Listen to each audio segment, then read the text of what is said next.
ಇಂದು ನಮ್ಮ ಶಾಲೆಯಲ್ಲಿ ಆಕ್ಟಿಸಂ ಕ್ಲಬ್ ವತಿಯಿಂದ ಅಡುಗು ಪಂಚಾಯಿತಿಯನ್ನ ಕಾರ್ಯಕ್ರಮವನ್ನು ಹಮ್ಮಿಕೊಂಡಿದ್ದೇವೆ. ಈ ಒಂದು ಕಾರ್ಯಕ್ರಮಕ್ಕೆ ಆಗಮಿಸಿರುವಂತಹ ನಮ್ಮ ಗ್ರಾಮ ಪಂಚಾಯಿತಿಯ ಪಿಡಿಒರವರಾದ ರೇವತಿ ಅವರಿಗೆ ತುಂಬುವುದರಿಂದ ಸ್ವಾಗತವನ್ನು ಬಯಸುತ್ತೇನೆ. ಮತ್ತೆ ನಮ್ಮ ಗ್ರಾಮ ಪಂಚಾಯಿತಿಯ ಅಧ್ಯಕ್ಷರಾದಂತಹ ಲಿಂಗಾಚಾರ್ಯ ಅವರಿಗೆ ಸ್ವಾಗತವನ್ನು ಬಯಸುತ್ತೇನೆ. ಮತ್ತೆ ನಮ್ಮ ಗ್ರಾಮ ಪಂಚಾಯಿತಿಯ ಉಪಾಧ್ಯಕ್ಷರಾದಂತಹ ತೇಜಸ್ವಿನಿಯವರು ಸಹ ಸ್ವಾಗತವನ್ನು ಬಯಸುತ್ತೇನೆ. ಮತ್ತೆ ನಮ್ಮ ಗ್ರಾಮ ಪಂಚಾಯಿತಿಯ ಸದಸ್ಯರಾದಂತಹ ವರುಣ್ ಅವರಿಗೆ ಸ್ವಾಗತವನ್ನು ಬಯಸುತ್ತೇನೆ. ಮತ್ತೋರ್ವ ಸದಸ್ಯರಾದಂತಹ ದಯಾನಿಯವರು ಸ್ವಾಗತವನ್ನು ಬಯಸುತ್ತೇನೆ. ಮತ್ತೋರ್ವ ಸದಸ್ಯರಾದಂತಹ ನಿತಿನ್ ಅವರು ಈ ಕಾರ್ಯಕ್ರಮಕ್ಕೆ ಸ್ವಾಗತವನ್ನು ಬಯಸುತ್ತೇನೆ. ಗ್ರಾಮಸ್ಥರೆಲ್ಲರೂ ಸಹ ಹಲವಾರು ಸಮಸ್ಯೆಗಳೊಂದಿಗೆ ಚರ್ಚಿಸಲು ಬಂದಿದ್ದೇನೆ. ಈ ಎಲ್ಲಾ ಗ್ರಾಮಸ್ಥರು ತಮ್ಮ ಸಮಸ್ಯೆಗಳನ್ನ ಪಿಡಿಒರವರ ಬಳಿ ತಿಳಿಸಿಕೊಡಬೇಕು, ಅವರು ಸೂಕ್ತ ಪರಿಹಾರವನ್ನು ಸೂಚಿಸುತ್ತಾರೆ ಎಂಬುದನ್ನು ಈ ಮೂಲಕ ತಿಳಿಸ್ತಾ ಇದ್ದೇನೆ. ನಮಸ್ತೆ ಮೇಡಮ್, ನನ್ನ ಹೆಸರು ಪದ್ಮಾವತಿ ಅಂತ. ನಾನು ಕಾಯಕನಹಳ್ಳಿ ಗ್ರಾಮದಿಂದ ಬಂದಿದ್ದೀನಿ. ನಮ್ಮ ಊರಿನ ರಸ್ತೆಗಳು ತುಂಬಾ ಹಾಳಾಗಿರ್ತವೆ, ಮತ್ತೆ ಗುಂಡಿಗಳಾಗಿ ನೀರು ನಿಲ್ಲುತ್ತಿವೆ. ಅಸಮವಾದ ರಸ್ತೆಗಳಿಂದ ವಾಹನ ಸವಾರರಿಗೆ ಹಾಗೂ ಗ್ರಾಮಸ್ಥರು ಓಡಾಡಲು ಸಾಧ್ಯವಾಗುತ್ತಿಲ್ಲ. ಒಂದು ಸ್ಥಳದಿಂದ ಮತ್ತೊಂದು ಸ್ಥಳಕ್ಕೆ ಪ್ರಯಾಣಿಸಲು ತುಂಬಾ ಕಷ್ಟಕರವಾಗುತ್ತಿದೆ. ಅದಕ್ಕೆ ನೀವು ದಯವಿಟ್ಟು ಉತ್ತಮ ರಸ್ತೆಗಳನ್ನು ನಿರ್ಮಿಸಿಕೊಡಬೇಕೆಂದು ಪಂಚಾಯಿತಿಯವರಲ್ಲಿ ಮನವಿ ಮಾಡುತ್ತೇನೆ.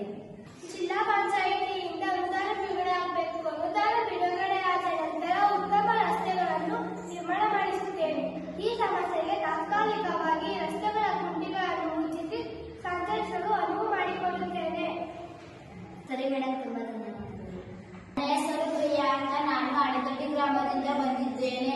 ನಮ್ಮ ಊರಿನ ಬಸ್ ನಿಲ್ದಾಣದಲ್ಲಿ ಹಾಗೂ ಊರಿನ ಪ್ರಮುಖ ಬೀದಿಗಳಲ್ಲೂ ಕಸದ ರಾಶಿ ಬಿದ್ದಿದ್ದು ದುರ್ವಾಸನೆ ಬೀರುತ್ತದೆ. ಇದರಿಂದ ಅನೈರ್ಮಲ್ಯದ ಪರಿಸಾಗಿ ಅನೇಕ ರೋಗ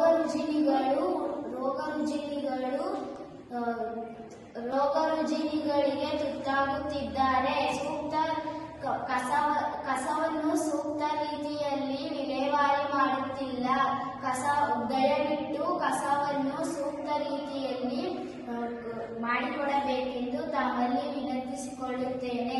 ಖಂಡಿತವಾಗಿ ಕಸದ ವಿಲೇವಾರಿಗೆ ವಾಹನಗಳ ವ್ಯವಸ್ಥೆ ಮಾಡಿಸುತ್ತೇನೆ. ಊರಿನ ಜನರು ಸಹ ಇದಕ್ಕೆ ಸಹಕರಿಸಬೇಕು. ಮನೆಯಿಂದ ಉತ್ಪಾದನೆಯಾಗುವ ಎಲ್ಲಾ ಕಸವನ್ನು ಪ್ರತಿನಿತ್ಯ ಬರುವ ವಾಹನಕ್ಕೆ ಹಾಕಲು ತಿಳಿಸಿ. ಧನ್ಯವಾದಗಳು. ನಮಸ್ತೆ ಮೇಡಮ್, ನನ್ನ ಹೆಸರು ಭವಾನಿ ಅಂತ. ನಾನು ಕಾಯಕನಹಳ್ಳಿ ಗ್ರಾಮದಿಂದ ಬಂದಿದ್ದೀನಿ. ನಮ್ಮ ಊರಿನಲ್ಲಿ ದಿನೇ ದಿನೇ ಬೀದಿ ಪ್ರಾಣಿಗಳ ಸಂಖ್ಯೆ ಹೆಚ್ಚಾಗುತ್ತಿದೆ. ಬೀದಿ ನಾಯಿಗಳು ಹೋದ ವರ್ಷನೂ ಜಾಸ್ತಿ ಆಗಿದ್ದರಿಂದ ಪಂಚಾಯಿತಿಯವರು ಪಕ್ಕದ ಕಾಡಿಗೆ ಬಿಟ್ಟಿದ್ದರು. ಅವು ಮತ್ತೆ ನಮ್ಮ ಊರಿಗೆ ಬಂದಿದ್ದಾವೆ. ಬೀದಿ ನಾಯಿಗಳು ವಾಹನಗಳಿಗೆ ಅಡ್ಡ ಬಂದು ಚಾಲಕರು ಮತ್ತು ಸವಾರರು ಎಲ್ಲರೂ ಬಿದ್ದು ಕೈಕಾಲು ಮುರಿದುಕೊಂಡು ಗಾಯಗೊಂಡಿದ್ದಾರೆ. ಈ ಸಮಸ್ಯೆಗೆ ನೀವೇ ಪರಿಹಾರ ತಿಳಿಸಬೇಕು. ಇದು ದೂರದ ಕಾಡಿಗೆ ಬಿಡುವ ವ್ಯವಸ್ಥೆಯನ್ನು ಮಾಡಿಸುತ್ತೇನೆ. ಹಸುಗಳನ್ನು ತಮ್ಮ ಮನೆಯ ಅಂಗಳದಲ್ಲಿಯೇ ಕಟ್ಟಿಕೊಳ್ಳುವಂತೆ ಜನರಿಗೆ ಮನವಿ ಮಾಡಿಕೊಳ್ಳುತ್ತೇನೆ. ಧನ್ಯವಾದಗಳು ಮೇಡಮ್. ನಾನು ಅಣೆಕಟ್ಟಿ ಗ್ರಾಮದಿಂದ ಬಂದಿದ್ದೇನೆ. ನಮ್ಮ ಊರಿನ ರಸ್ತೆಗಳಲ್ಲಿ ಭತ್ತ ಹಾಗೂ ರಾಗಿಯ ಹುಲ್ಲಿನ ಒಕ್ಕಣೆಯನ್ನು ಹಾಕುತ್ತಿದ್ದಾರೆ. ಆದ್ದರಿಂದ ಬಹಳಷ್ಟು ವಾಹನ ಸಂಚಾರರಿಗೆ ಬಿದ್ದು ಗಾಯಗೊಂಡಿದ್ದಾರೆ. ಅವರು ಆಸ್ಪತ್ರೆಗೆ ದಾಖಲಾಗಿದ್ದಾರೆ. ಆದ್ದರಿಂದ ಭತ್ತದ ಹಾಗೂ ರಾಗಿಯ ಹುಲ್ಲಿನ ಒಕ್ಕಣೆಯನ್ನು ರಸ್ತೆಯ ಮೇಲೆ ಹಾಕಬಾರದೆಂದು ಮನವಿ ಮಾಡಿಕೊಡುತ್ತೇನೆ. ದಯವಿಟ್ಟು ಯಾರು ರಸ್ತೆಗಳಲ್ಲಿ ಹುಲ್ಲನ್ನು ಹಾಕಬೇಡಿ.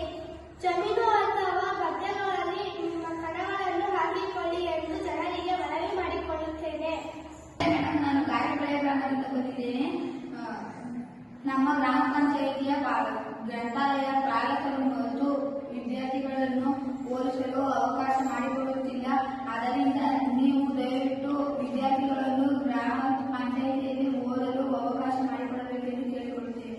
ಪಾಲಕರ ಬಳಿ ಮಾತನಾಡಿ ವಿದ್ಯಾರ್ಥಿಗಳಿಗೂ ಮಧ್ಯಾಹ್ನ ಬೆಳಕಿಗೆ ಅವಕಾಶ ಮಾಡಿಕೊಳ್ಳುವುದು ತಿಳಿಸುತ್ತೇವೆ. ಧನ್ಯವಾದಗಳು ಮೇಡಮ್. ನಮಸ್ತೆ ಮೇಡಮ್, ನನ್ನ ಹೆಸರು ರೋಹಿತ್ ಕುಮಾರ್. ನಾನು ಕಾಯಕನಹಳ್ಳಿ ಗ್ರಾಮದಿಂದ ಬಂದಿದ್ದೇನೆ. ನಮ್ಮ ಊರಿನಲ್ಲಿ ಶುದ್ಧ ಕುಡಿಯುವ ನೀರಿನ ಘಟಕ ಇರುವುದರಿಂದ ನಮ್ಮ ಊರಿನ ಜನರೆಲ್ಲ ಅಸ್ವಸ್ಥರಾಗಿ ಆಸ್ಪತ್ರೆಗೆ ದಾಖಲಾಗಿದ್ದಾರೆ. ಕರೆಂಟ್ ಬಿಲ್ಲು ಕಟ್ಟಿಲ್ಲ ಎಂದು ಅದರಿಂದಾಗಿ ಜನರು 5-6 ಕಿಲೋಮೀಟರ್ ದೂರದಿಂದ ನೀರನ್ನು ನಮ್ಮ ಊರಿಗೆ ತರಬೇಕು. ದಯವಿಟ್ಟು ಶುದ್ಧ ಕುಡಿಯುವ ನೀರನ್ನು ನಮ್ಮ ಊರಿನಲ್ಲಿ ರಿಪೇರಿ ಮಾಡಿಸಿಕೊಡಿ ಎಂದು ನಿಮ್ಮ ಬಳಿ ಮನವಿ ಮಾಡಿಕೊಳ್ಳುತ್ತಿದ್ದೇನೆ. ಬಿಡುಗಡೆಯಾದ ನಂತರ ಮೊದಲೇ ಆದ್ಯತೆಯಾಗಿ ನಿಮ್ಮ ಊರಿಗೆ ಶುದ್ಧ ಕುಡಿಯುವ ನೀರಿನ ಘಟಕವನ್ನು ನಿರ್ಮಾಣ ಮಾಡಿಸುತ್ತೇನೆ. ಮೇಡಮ್, ಗ್ರಾಮಸ್ಥರೆಲ್ಲರೂ ತಮ್ಮ ಸಮಸ್ಯೆಗಳನ್ನ ನಮ್ಮ ಪಿಡಿಒ ಅವರ ಬಳಿ ತಿಳಿಸಿದ್ದೀವಿ. ಈ ಒಂದು ಸಮಸ್ಯೆಗೆ ಸೂಕ್ತ ಪರಿಹಾರವನ್ನು ಸಹ ನಮ್ಮ ಪಿಡಿಒ ಅವರು ಸೂಚಿಸಿದ್ದಾರೆ. ದಯವಿಟ್ಟು ಗ್ರಾಮಸ್ಥರೆಲ್ಲರೂ ಅವರಿಗೆ ಸಹಕರಿಸಿದ್ದೀವಿ.